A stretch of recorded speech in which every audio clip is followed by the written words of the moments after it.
Muito boa noite a todos que estão nos acompanhando. É com imensa alegria que a gente dá início ao nosso segundo encontro do Diálogos pelo Brasil, uma iniciativa do Instituto Teotônio Vilela, que se propõe a promover o bom debate para discutir ideias, pensar o Brasil, se afastar um pouco dos extremos de um ambiente que dificulta, né, a construção das soluções. Eu sou Pedro Cunha Lima, sou presidente do Instituto Teotônio Vilela, tenho a honra de presidir também a Comissão de Educação na Câmara dos Deputados. Com imensa alegria recebo aqui dois convidados muitíssimos especiais. Eu tenho uma alegria poder promover essa conversa. Vou iniciar a apresentação por você, Priscila.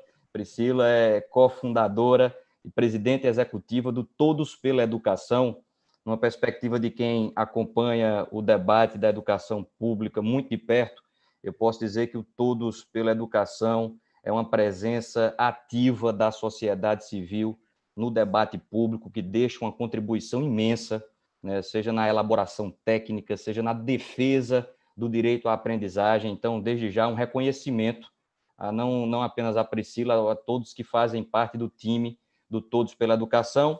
E também eu sou um tanto suspeito, mas confesso aqui uma admiração muito sincera pelo governador Eduardo Leite. Eu o coloco como um dos principais nomes da política contemporânea, né, que faz a boa política, que traz uma vocação pública por servir, que assume o Estado do Rio Grande do Sul num momento de muita dificuldade, um momento de aperto fiscal, mas com habilidade, com boa gestão, deixa esse exemplo. Eu digo também, sem medir palavras, o governador Eduardo, para mim, é uma inspiração na vida pública. Então, tenho alegria sincera de poder debater educação pública com dois nomes que significam demais nessa que é a missão de defender e construir a educação pública. Eu vou começar por você, Priscila, para que você possa trazer um primeiro olhar sobre de que maneira você percebe a educação pública no Brasil, numa consideração inicial, e se eu puder afunilar um pouco em um tema mais preciso, que você possa, nessa primeira palavra, também falar um pouco sobre volta às aulas. A gente atravessa uma pandemia, eu vi recentemente a manifestação da ONU de preocupação, né, da perda que se tem, da interrupção das aulas presenciais, aí tem o Enem pelo meio, tem toda uma retomada que precisa de um olhar muito especial. Então, por favor, com você a palavra para trazer essa consideração inicial.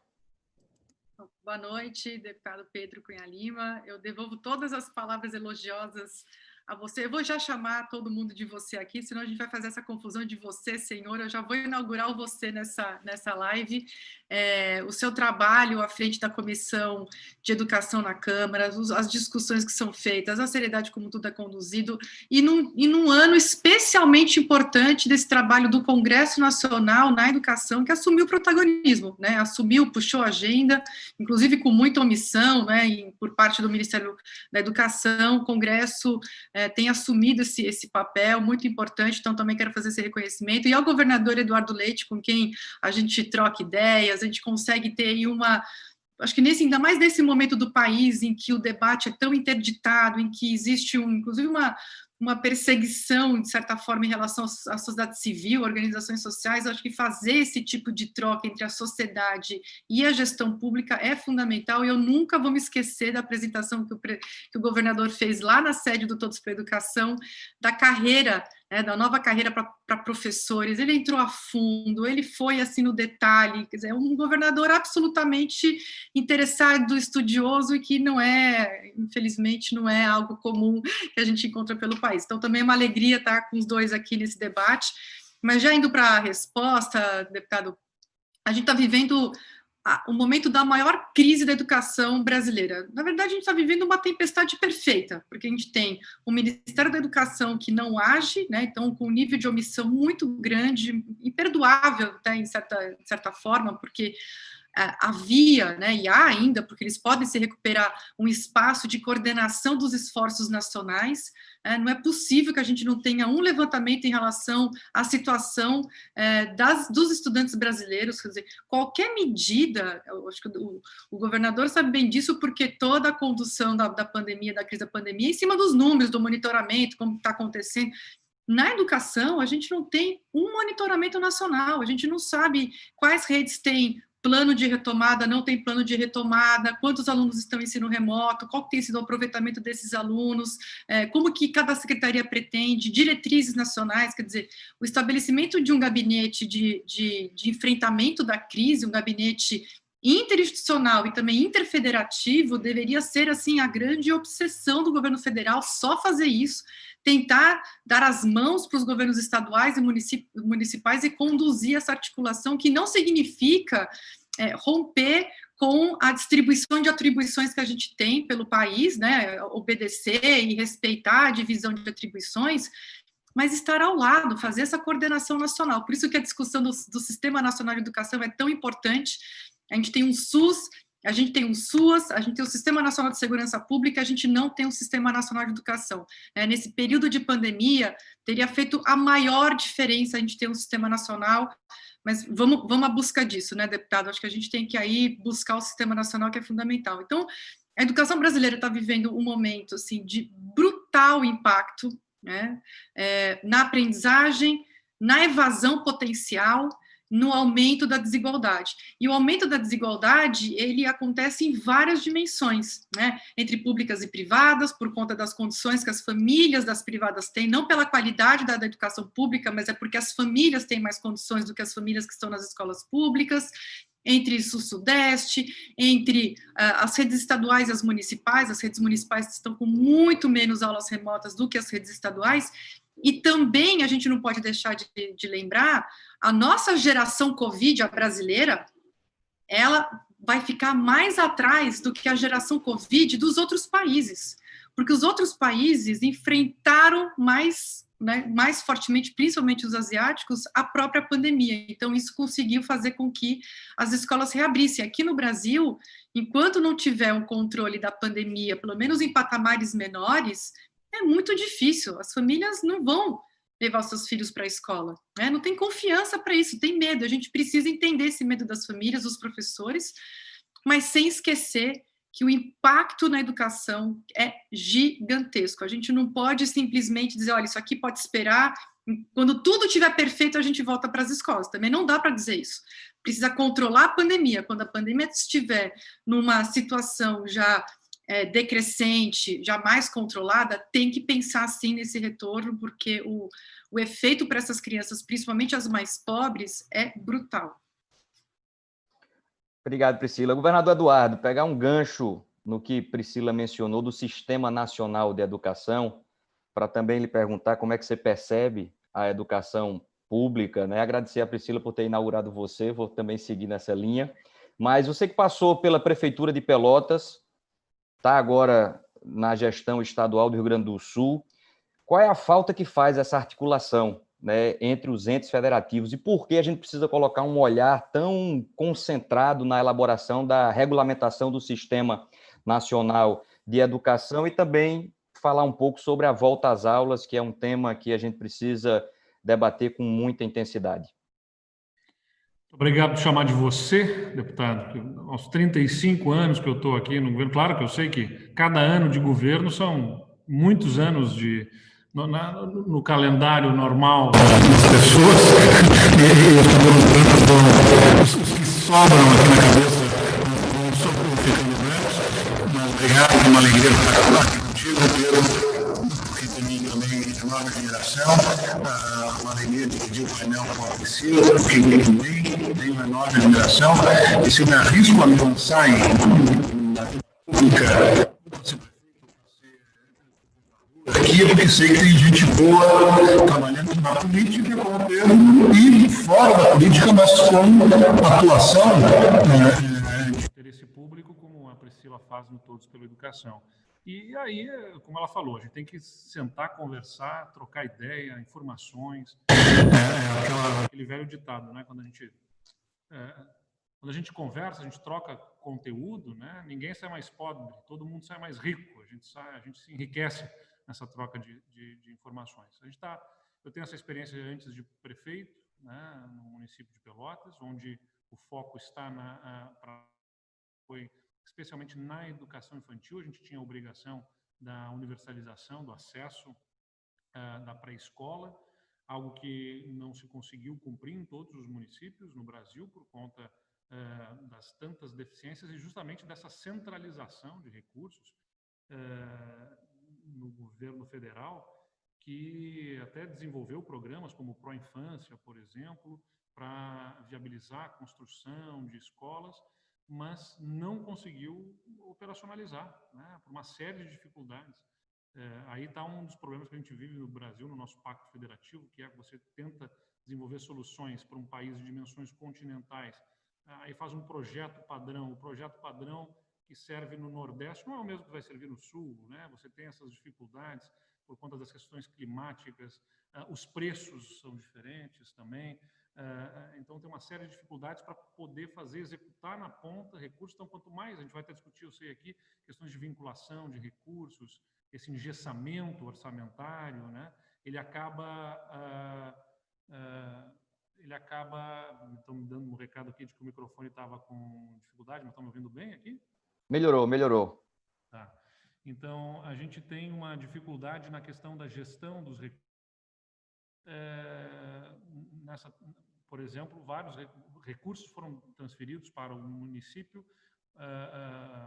em convênios para viabilizar a construção de escolas que não se conseguiram viabilizar, e não foi isso apenas em Pelotas. Então, a gente teve que tomar soluções próprias, depois o recurso ficou defasado, aquilo que o governo federal aportava já não era suficiente, a gente teve que reorganizar o orçamento municipal e viabilizamos a universalização com os recursos próprios do município, porque nessa relação de aprovação do município com o Ministério, com a FNDE e tudo mais, a burocracia tornou infernal e impossível a superação daquelas dificuldades, e nós construímos e reformamos todas as escolas existentes no estado, no município de educação infantil, e construímos escolas novas com os recursos do município reorganizados, porque o recurso federal se tornou quase que impossível de gastar.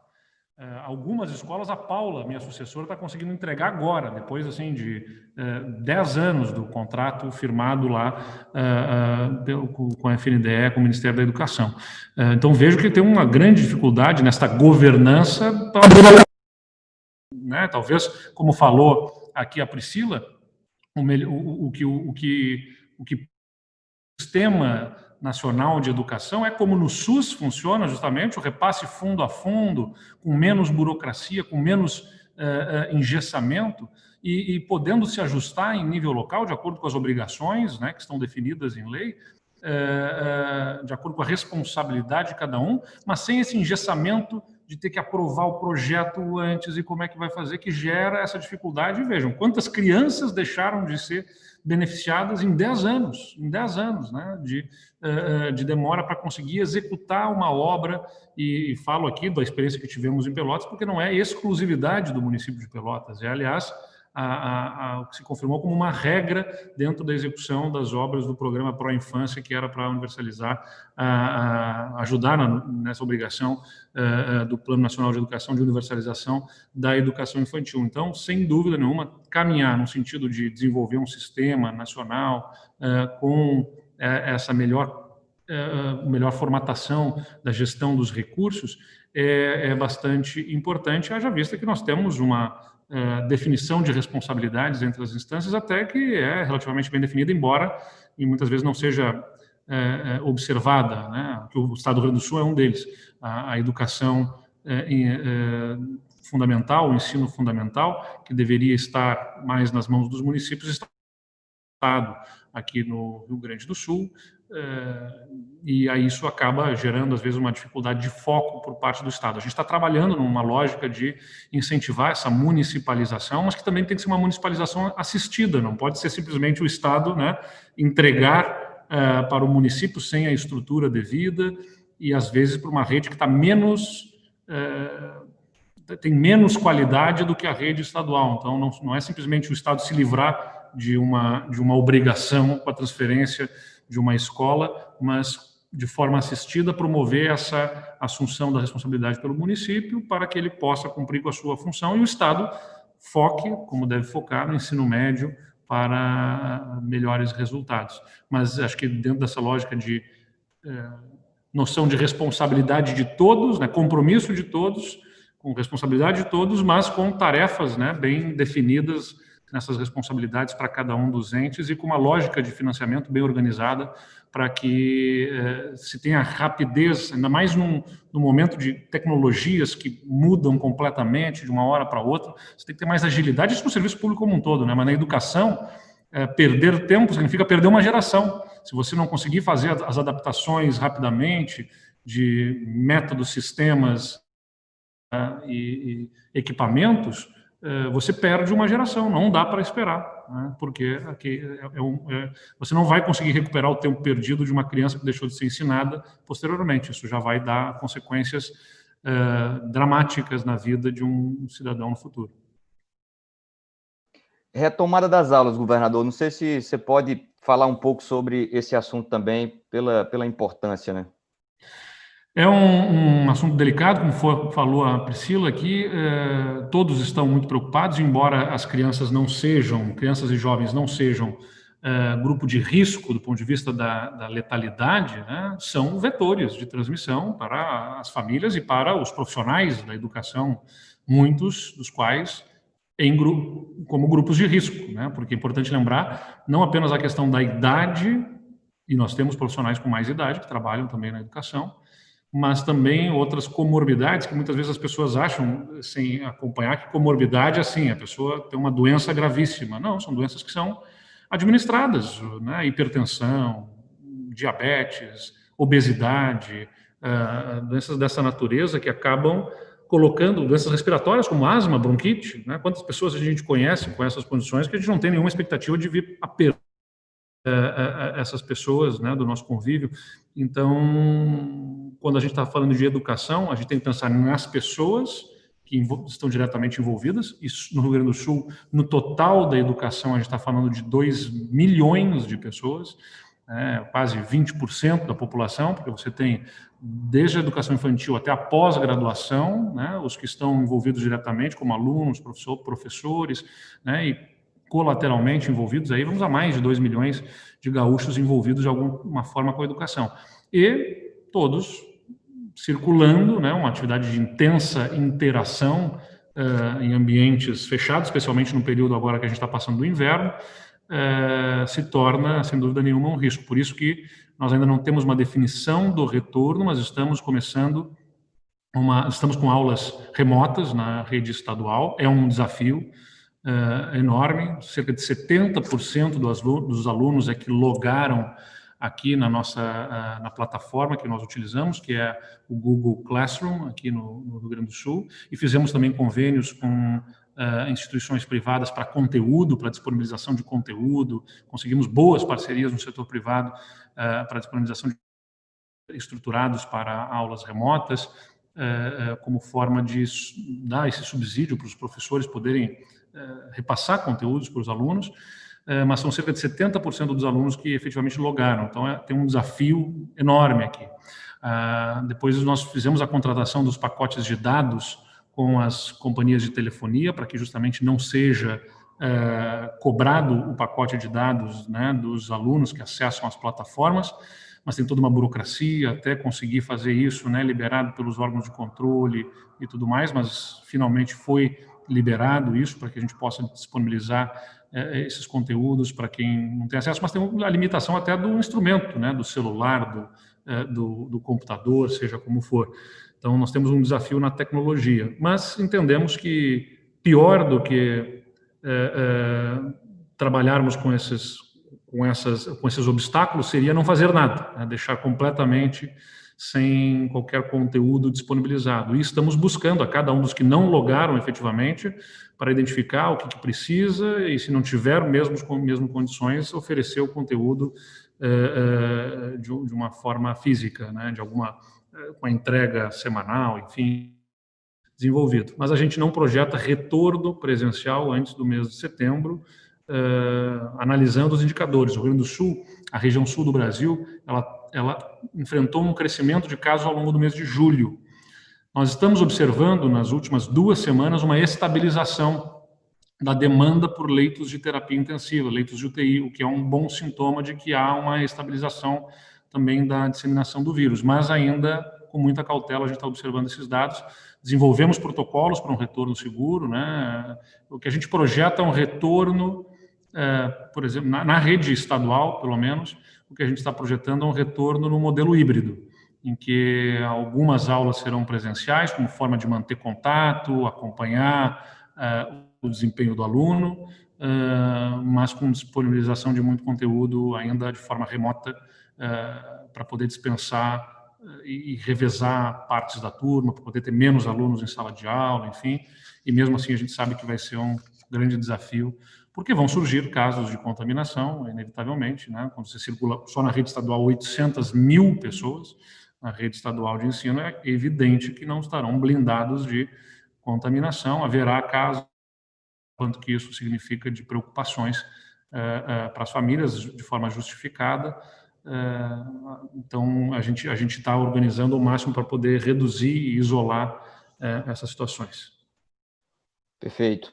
Na nossa ideia de diálogos, a gente pede que os convidados façam perguntas entre si também. Então, eu vou pedir para que você, Priscila, deixe a sua pergunta para o nosso governador, por gentileza. Puxa vida, eu tinha que ter combinado isso comigo antes, Priscila. Eu tentei. Bom, governador, Esse é um pedido para pegar leve, né? Por favor, Priscila, desculpe. Imagina, tem um tema, assim, a gente, ainda no tema de governança, que eu acho que é uma das grandes questões, governança, gestão, financiamento, obviamente, perpassa tudo isso, a gente precisa acabar com essa dicotomia, se é financiamento, se é dinheiro ou se é gestão. Na verdade, a gente precisa fazer o casamento desses dois elementos, é isso que vai gerar o resultado. Não dá para também só ter o dinheiro sem ter a gestão, e a gente estava realmente numa situação pré-Fundeb, que ainda o Fundeb, ainda depois da implementação, ele vai, assim, ajudar bastante, que é reduzir esse subfinanciamento, principalmente isso, a gente vai ter aí 47% dos municípios sendo beneficiados com mais recursos para o Fundeb. Mas eu estou puxando esse assunto de governança, eu quero sair do financiamento, porque eu acho que a gente já discutiu bastante no Brasil, mas existe um papel muito fundamental que precisa ser, na minha visão, tá? Eu queria entender a sua visão, mas na minha visão tem um papel muito essencial que a gente precisa colocar. Nem sei o que, mas já concordo, Priscila, contigo aí eu concordo. Estou aqui tentando te convencer, que é dos governadores. A gente tem uma tendência no Brasil a esperar as soluções de Brasília, do governo federal, e que as coisas vão acontecer. E olha aí o que está acontecendo, né? Quer dizer, a gente tem uma missão absurda e não faz sentido, porque a educação básica ela é uma responsabilidade de estados e municípios, e os estados, eles são um eixo muito importante, porque o seu coletivo, o conjunto dos 27 estados tem muito mais força para cobrar de cima e também executar uma coordenação e uma colaboração junto aos municípios. Eles realmente são um ente de ligação nessa estratégia que a gente precisa conduzir para recuperar a educação do país, esse elo central que pode ter um papel muito importante. O que eu queria entender de você, como que o senhor você enxerga essa articulação dos governadores, que possibilidade que a gente tem real disso acontecer? A gente sabe que tem a questão política, as eleições, isso atrapalha muito, mas em que medida é possível a gente pensar numa frente de governadores para assumir um protagonismo maior na condução dessa, eu vou usar a palavra revolução, a gente usa qualquer palavra, mas a gente vai precisar reconstruir a educação brasileira. Qual que é a possibilidade disso acontecer? E se há possibilidade, quais seriam os passos para a gente poder ir nessa direção? Olha, Priscila, eu acho que o Brasil tem um imenso desafio de governança, né? Quando a gente fala na governabilidade, logo se pensa no presidente e no Congresso, mas é muito mais do que isso, né? A governança é um desafio, a governabilidade, num país de dimensão continental, uma federação, e que elevou os municípios à condição de ente federativo. Isso torna especialmente difícil. Por exemplo, na Federação Americana, você não tem os municípios como entes federativos. Os municípios são unidades administrativas dentro dos estados, que são os entes federados que compõem a União. Aqui no Brasil, a gente elevou os municípios a essa condição. Eu sei que na estrutura, não sou um especialista, mas pelo que eu sei, na estrutura americana, muitas das definições em âmbito municipal precisam ser convalidadas no legislativo estadual. né, porque quem tem essa competência legislativa, você tem até os conselhos municipais, os councils, né, mas nos Estados Unidos, mas não tem, eles não têm poder de definição legal em algumas esferas, eles precisam passar no legislativo estadual. Aqui não, aqui a gente tem as 3 instâncias, né, fazendo leis, e uma dificuldade desta articulação entre os entes. Eu acho que é especialmente relevante que os governadores se envolvam.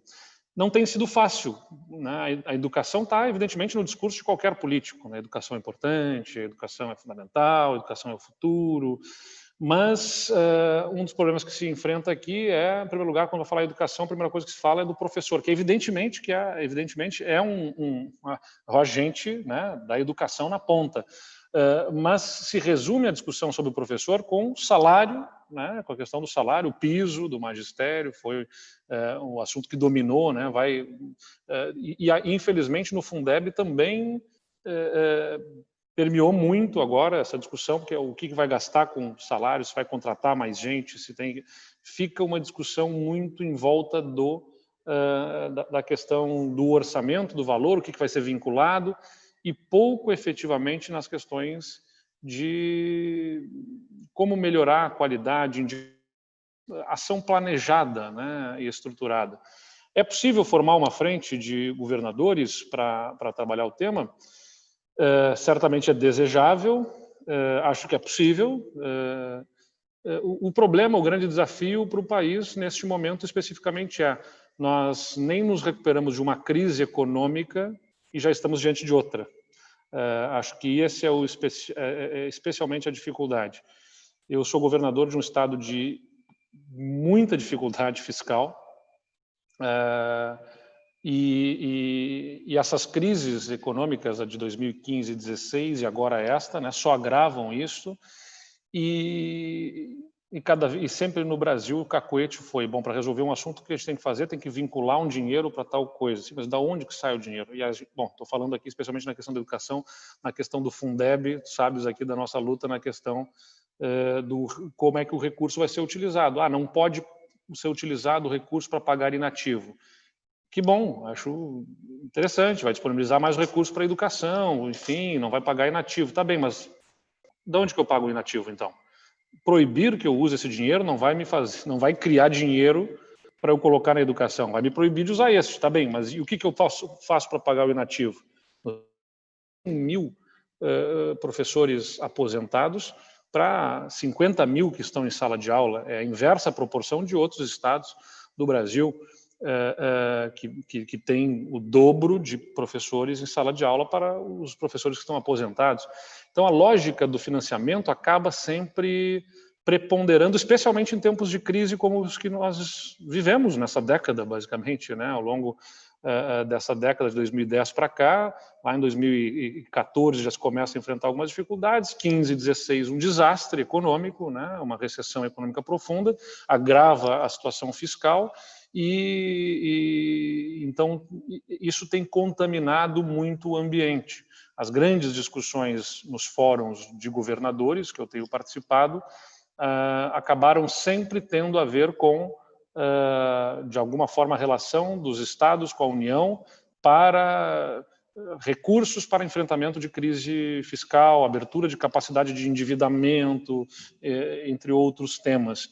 Esta convivência com a crise nos fez ter que olhar no tão curto prazo para sobreviver o dia de amanhã, que nos subtraiu a capacidade de olhar para o futuro, onde a educação se questão estratégica.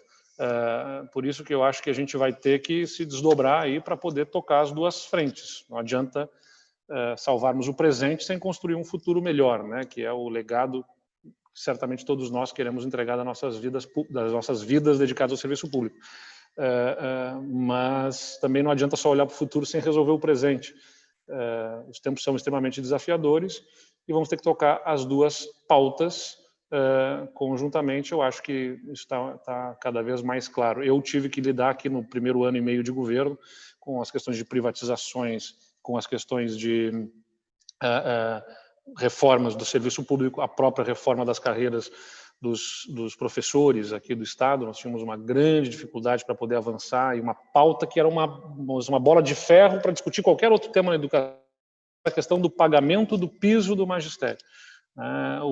Como o Estado tem um plano de carreira, tinha, né, um plano de carreira que era o mais antigo do Brasil, em vigência, lá de 1974, o plano de carreira dos professores do Estado, era o único Estado que tinha o plano de carreira dos professores anterior à Constituição de 88.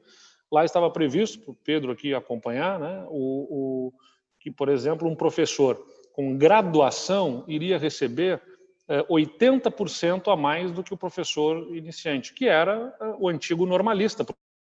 Em 1974, a exceção eram os professores com graduação. Então, era uma forma de incentivar, né, o professor com a antiga normalista, que saiu direto do hoje ensino médio, fez o magistério e foi para dar aula, né, com 17, 18 anos já estava dando aulas lá,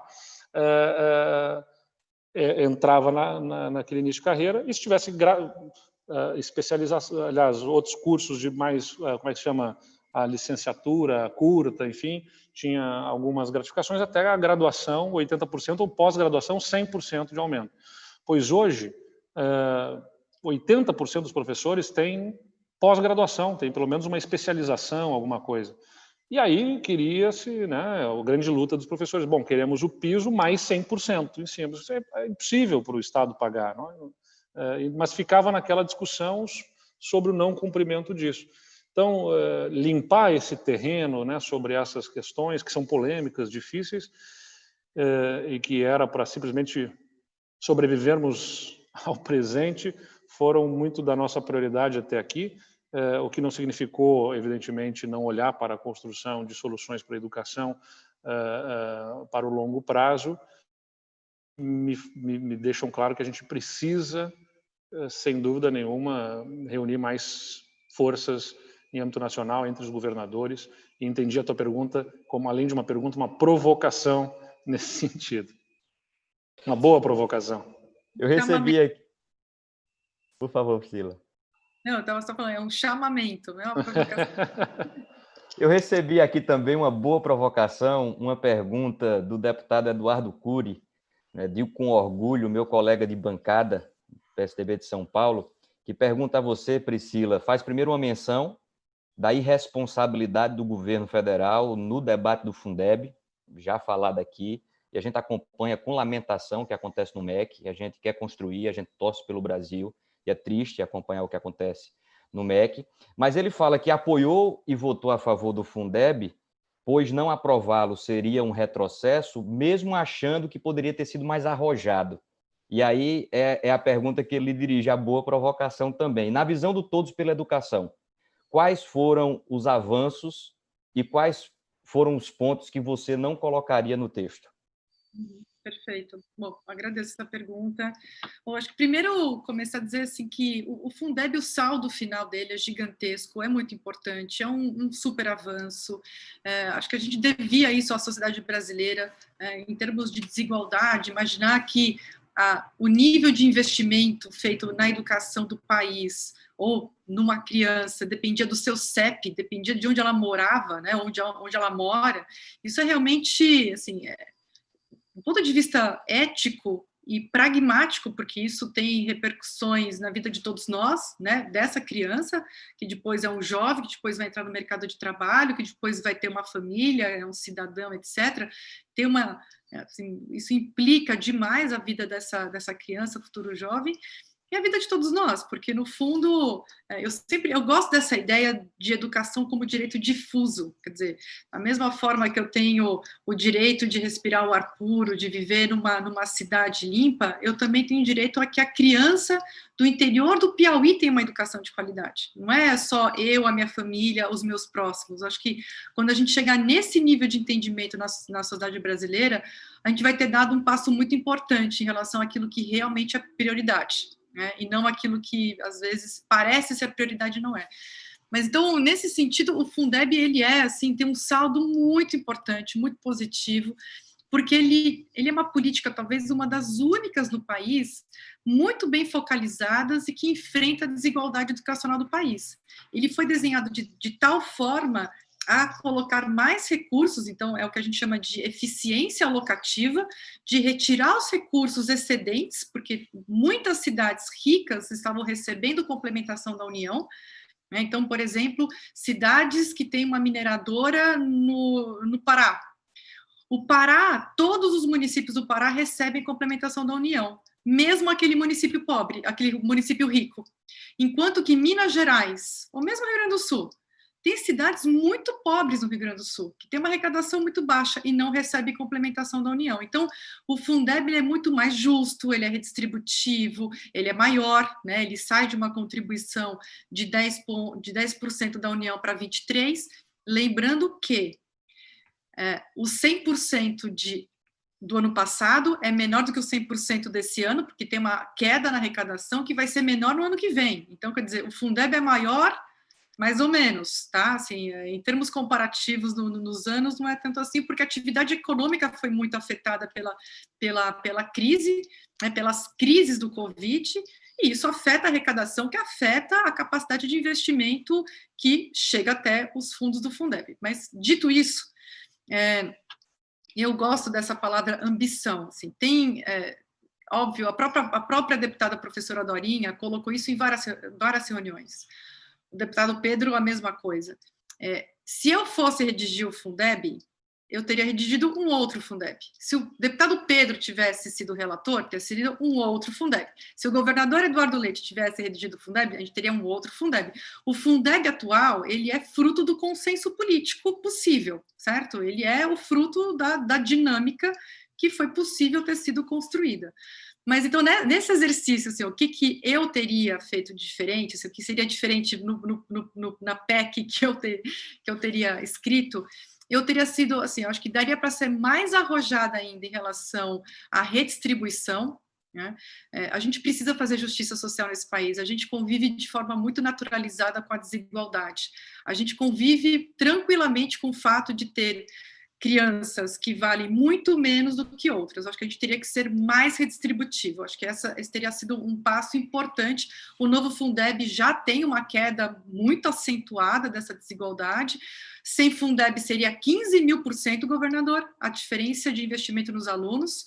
O atual Fundeb é 500%, o novo Fundeb a gente tem aí uma queda para perto de 200%, né? E uma queda com a subida do patamar inferior, que é isso que é importante. Eu teria sido mais arrojada nisso, acho que a gente teria que ter sido mais arrojado, mas, enfim, basicamente o Fundeb aprovado é a proposta, o deputado conhece bem, é a proposta do Todos pela Educação, mas tem um híbrido que poderia ter sido mais avançado no VAT, né? A gente poderia ter mais elemento VAT e menos o modelo atual, mas do jeito que está já é muito positivo, né? Estamos absolutamente felizes e contemplados nessa proposta. A questão dos inativos, governador, eu sempre defendo uma linha de progressividade de qualquer tipo de transição, de qualquer tipo de implementação nova. Eu acho que a gente precisa, sim, retirar o pagamento de inativos do Fundeb, mas não pode ser do dia para o outro. Eu concordo plenamente com isso, sem dúvida nenhuma. Acho que é um caminho. A questão é você conseguir observar o seguinte, olha, até aqui esses estados gastaram com inativos os recursos do Fundeb. Ano que vem não pode mais nada. Nem esse e nem os 25% obrigatórios na educação também foram estabelecidos ali vedações para... E significa para o Estado do Rio Grande do Sul algo ao redor de 3 bilhões de reais no ano que vem. Então, do ponto de vista, eu estou tentando trabalhar para equilibrar as contas de um Estado, para retomar capacidade de pagar, inclusive os professores em dia, também, mas aqui aqui você vai ter que achar 3 bilhões novos. Então, só o que a gente disse é isso. No mínimo, você tem que estabelecer uma transição, uma oportunidade de fazer isso ao longo do tempo, né? Não, que é o que nós estamos trabalhando no Senado agora, né? Foi exatamente isso que eu entendi da sua fala. Eu sou favorável exatamente a isso, sim. Acho que a gente tem que ter o trajeto, a responsabilidade do trajeto é tão importante quanto a chegada. Até para poder... Tem que ser execuível, né? Senão isso não é falso, né? Senão a gente tem muita bandeira vazia na educação. É muito fácil levantar bandeiras, mais isso, mais aquilo. Isso é muito comum na educação. E soa bonito e arranca aplausos, mas a gente não precisa de aplausos, a gente precisa de resultado. E num processo mais sustentável e sustentado, na verdade, de gestão educacional, é muito importante períodos de transição.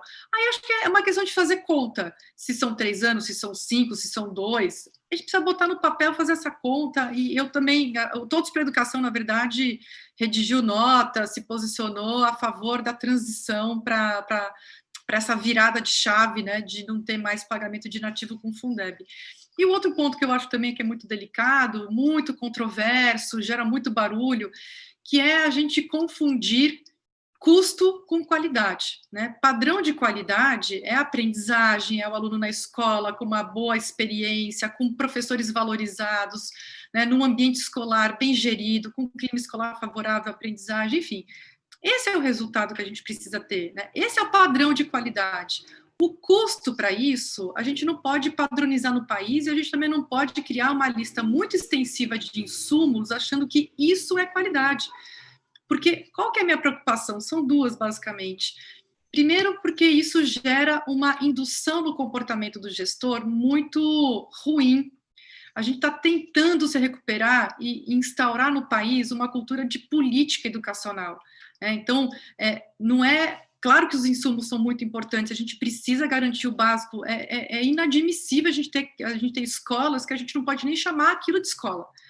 Tem que ter, sim, um acordo nacional, e eu sou favorável ao custo aluno-qualidade inicial, que é esse básico que a gente precisa ter para poder chamar as escolas de escola, porque a gente tem aí infraestruturas que não dá para chamar aquilo de escola, né? Então tem que ter esse básico, sim, eu sou super favorável. Agora, o máximo, isso aí tem que ser a diversidade, e a gente tem que ter um estímulo ao tempo integral, por exemplo. Se você estipula custos, aluno, qualidade, parametrizando esse gasto nos governos, inclusive com a possibilidade de judicialização pelo não cumprimento desse gasto, o que vai acontecer? O governador ele vai desistir de ter tempo integral porque o custo aluno-qualidade do tempo parcial é menor. Então, olha, para eu não correr o risco de ter uma ação civil pública, para ter o Tribunal de Contas reprovando as minhas contas, eu vou jogar seguro, né? Vou jogar safe. Aquela bola de segurança. Vou ficar só tocando aqui no meio campo. Por quê? Porque eu não vou me arriscar a ter uma política mais substantiva de qualidade, que tem realmente relação com a qualidade, por exemplo, que é o tempo integral. Por exemplo... Você traz uma coisa muito importante aqui, que é isso que, infelizmente, também, mais uma vez, virou um cacoete do país. Estabelece uma regra, pune quem não atingir aquilo, como se fosse, assim, possível de ser resolvido, como se tivesse uma que efetivamente conseguisse resolver aquela situação. Gera 2 problemas. Vai gerar muita frustração, de um lado, pelo não atingimento de resultados que não são atingíveis, que foram estabelecidos como metas que vão ser inexequíveis, e, de outro lado, um chamado apagão das canetas, que bom, quem é que vai querer se submeter a essa responsabilidade para assumir funções relevantes no serviço público para a gestão, se você está para fazer e 20 para fiscalizar e dizer não fez desse jeito, errou aqui. Você tem diversas instâncias de Ministério Público, Tribunal de Contas, todos ali para atacar e dizer, o Conselho de Educação, seja o que for, para dizer que não foi feito. Então, são vários para dizer como tem que ser, para fiscalizar, e para executar. Isso afasta as pessoas do processo de gestão. Eu perdi muitas boas pessoas que busquei para trabalhar na educação, desde a minha época de prefeito até aqui, pelo medo da responsabilidade. Você tem que gerenciar muita gente, muito recurso, muita estrutura, e você tem essa pressão, né, de, não fez desse jeito aqui e tal, e as coisas não são um botão que a pessoa aperta e resolve, né? Então, essa questão da frustração, de muita regra, muita obrigação, não estou dizendo que não tenha que ter, né, evidentemente, né? Claro, o plano de educação, ele deve apontar essas diretrizes, mas você também não tem a realidade das possibilidades. Assim, a gente é sempre muito pautada lá no Todos para a Educação pelo princípio da razoabilidade, assim, acho que tem que ter contornos claros, mas não pode ter engessamento, né? Você tem que valorizar, por exemplo, imagina o que é você ter uma lista extensiva de insumos antes do Covid e pós-Covid, agora mudou. Quer dizer, se você engessa o que é um custo padrão, você inibe as soluções necessárias para aquela realidade, para aquele momento, porque você fica sempre esperando alguma outra instância. Então, eu acho que a gente tem que mudar essa mentalidade. Eu concordo com o governador nesse sentido, assim, que a gente precisa estimular no outro sentido, estimular a responsabilização pelos resultados. Olha, Perfeito. governador Eduardo Leite, eu quero acompanhar, né? Não vou dizer que não estou... Eu quero acompanhar, mas eu quero saber o resultado. Assim. Você ampliou o tempo integral na sua rede? Os professores estão melhor formados? Eles estão mais preparados? Eles têm uma carreira que estimula a profissionalização, que estimula ele a ter uma atuação ainda melhor em sala de aula, que ele seja valorizado também, né? Porque a gente precisa atrair os melhores alunos do ensino médio do Rio Grande do Sul para serem os professores do Estado. Mas é isso que a gente tem que olhar, não é uma lista de insumos. Eu tenho profunda... E acho que por esse caminho. Tem um ponto aqui também preocupante na questão do Fundeb ali, Priscila, que é, na minha visão, não sei como é que é a tua visão, eu não sei se eu tenho direito a uma pergunta aqui para Priscila. Claro que tem, por favor. Eu estou só olhando o tempo comprometido com a agenda aqui, ó, de ambos, mas, rapidinho por favor. aqui, então, em 30 segundos, que é...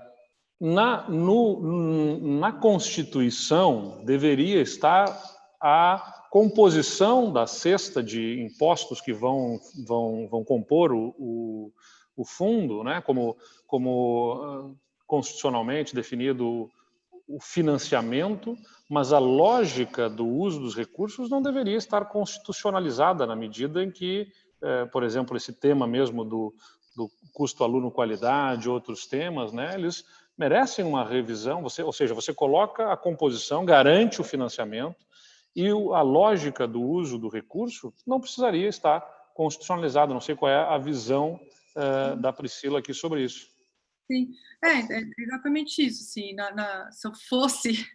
se eu tivesse algum poder de ter um outro texto do Fundeb, seria assim, acho que o CAC ele pode ser uma referência, mas não pode ser a referência de qualidade, né? O padrão de qualidade não é um custo, o padrão de qualidade é a experiência, o resultado, é uma outra. Eu entendo qualidade de uma outra forma, acho que esse é o ponto, né?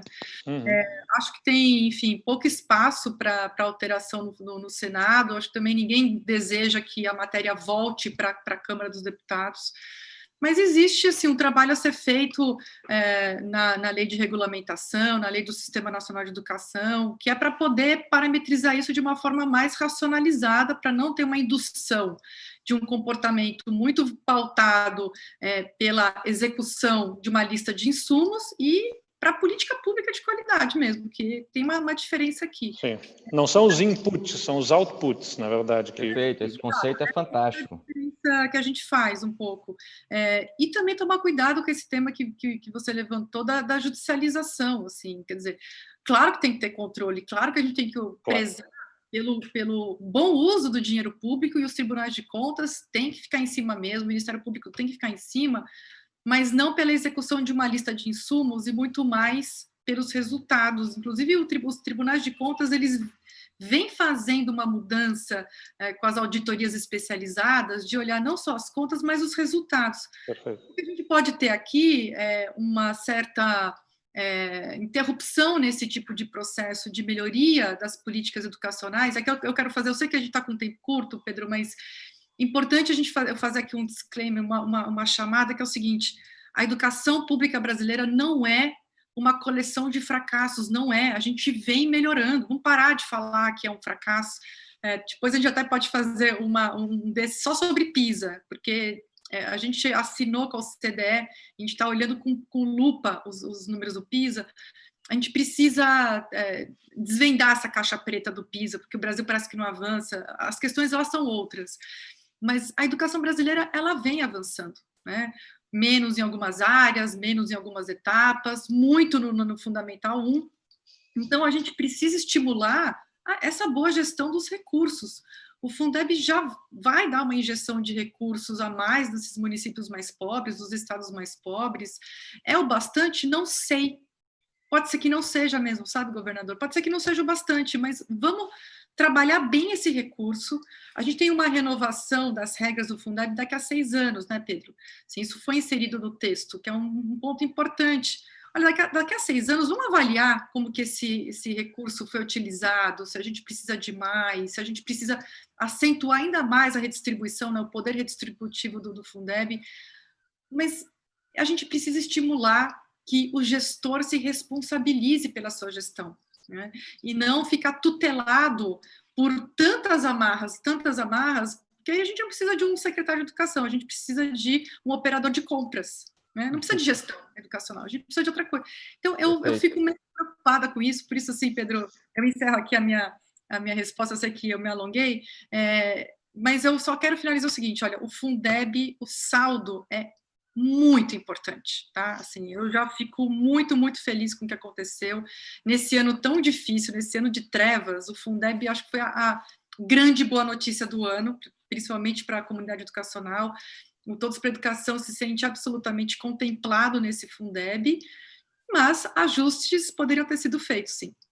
Perfeito. Muito obrigado, Priscila. Muito bom ter essa independência do Todos pela Educação e uma posição sempre muito bem embasada. A gente já numa reta final, já com o tempo extrapolado, mas eu quero passar, governador Eduardo, a palavra para que você possa trazer um agradecimento, uma palavra final, já deixando um agradecimento pela sua participação, por favor. Imagina, é só agradecer mesmo a oportunidade de conversar aqui com a Priscila, com todo o conhecimento que ela tem, né? Ela falou quando eu fui lá no Todos pela Educação, como governador mesmo, né? Conversar, ouvir muito eles. Eu digo, eu quero que vocês porque acho que comunicação, as pessoas acham que na política, né, é saber falar em público, falar na TV, dar uma entrevista, e comunicação é saber ouvir também, né? Saber, especialmente, ouvir quem tem o que dizer. Que bom que a gente pode contar com instituições como o Todos pela Educação, de gente genuinamente interessada em ajudar o país a ter melhores resultados, vendo as melhores práticas, com ideias razoáveis, equilibradas, ponderadas, mas ao mesmo tempo ambiciosas, como falou aqui a Priscila, que sem dúvida nenhuma é o que move o mundo, né? Se não houver ambição de entrega de resultados através da educação, os resultados não vêm. Você tem que ter equilíbrio, pé no chão, mas tem que ter o olhar no futuro, né? E se mover nessa direção. E educação é um tema que nos deixa especialmente entusiasmados em olhar para o futuro com confiança, porque a gente sabe que tem material humano bom no nosso país. É possível, sim, a gente construir um futuro muito melhor se dermos os instrumentos adequados através da educação para que isso aconteça. Eu quero deixar claro aqui, né, eu fui um governador que não assinou uma carta relativa ao Fundeb. Isso não significa ser contra o Fundeb, pelo contrário, quero deixar claro, sou a favor do Fundeb. Aliás, ainda deixei claro isso em outras entrevistas. O Fundef, que é, né, o plano original de financiamento, foi criado pelo PSDB, no governo do presidente Fernando Henrique, justamente com essa preocupação de como resolver o financiamento da educação pública. Foi aprimorado no Fundeb, agora tem uma nova etapa. É evidente que se precisa constituir uma lógica de financiamento que reequilibre essa condição de sustentação financeira para o aprendizado nas diversas localidades tão díspares que nós temos no nosso país. É evidente que isso é necessário. Alguns pontos específicos, a gente já até passou por eles aqui, que eu entendia que mereciam ajustes e que uma carta na forma em que foi estabelecida poderia sugerir, como acho que acabou sugerindo, que no formato em que estava o Fundeb poderia ser aprovado naquelas condições sem as alterações. Só isso que me fez não assinar. Mas, sem dúvida nenhuma, o Fundeb é fundamental para a educação pública no Brasil e é uma boa notícia que ele tenha sido garantido como uma lógica de financiamento para o futuro. Não tinha como se pensar a educação no Brasil com o fim do Fundeb. Seria uma maluquice que a gente tivesse o fim dessa lógica de financiamento. Mas acho que a gente não pode se contentar achando que o Fundeb resolveu a educação, porque não resolveu. A gente tem que trabalhar com uma lógica de indicadores, metas, monitoramento constante dos resultados e a disposição para construir com a sociedade civil e com organizações como Todos pela Educação os melhores caminhos. Então, obrigado, Priscila, por me dar o privilégio de te ouvir mais um pouquinho aqui hoje. Eu que agradeço. E obrigado ao Pedro, que nos proporcionou aqui também esse momento, esse encontro. Um agradecimento sincero. Vou passar a palavra a você, Priscila, para as suas considerações finais, mas desde já também um agradecimento muito sincero do Instituto Teotônio Vilela por poder contar com você nessa conversa. Por favor. Não, aqui eu vou ser super breve, agradecer esse momento também, sempre aprendo, a gente precisa fazer essa troca o tempo inteiro, não dá para ter organizações da sociedade civil completamente alienadas em relação à realidade efetiva, né, concreta da gestão pública, então essa troca é muito importante. Eu gosto de trocar desde de governador até professores, a gente precisa estabelecer esse diálogo o tempo inteiro, que é uma das coisas que eu mais sinto falta, viu, governador e deputado, que é andar pelo país mesmo, conversar, ir na escola, trocar ideia, ir lá, conversar com a merendeira, ver o que vai ter de almoço. Eu tenho sentido muito essa falta, ainda bem que esses espaços virtuais acabam suprindo um pouco, mas a gente acho que a gente está dando passos muito substantivos na educação. Eu sou uma pessoa, assim, eu sou angustiada, mas eu sou otimista ao mesmo tempo, né? E eu acho que a angústia é importante, senão a gente relaxa. Acho que a gente tem que se manter a indignação sempre num nível muito alto, porque não é possível a gente ter... para mim é o número sempre que me comove, inclusive, assim, ter 55% das crianças de 8 anos analfabetas, assim. Como que a gente pode conviver com essa situação? Acho que a gente tem que romper com a normalização que existe hoje no país.